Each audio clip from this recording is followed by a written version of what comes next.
నేను ఆగంబా తెలుసు కదా. ఇగో మైక్ అయితే మీరు ఇక్కడ పెట్టిన స్పీకర్ అయితే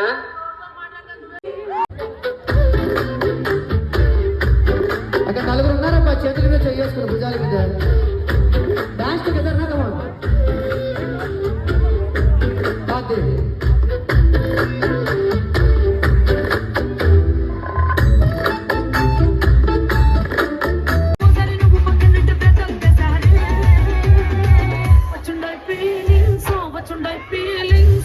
వచ్చి చెప్పేస్తున్నాయి ఫీలింగ్స్.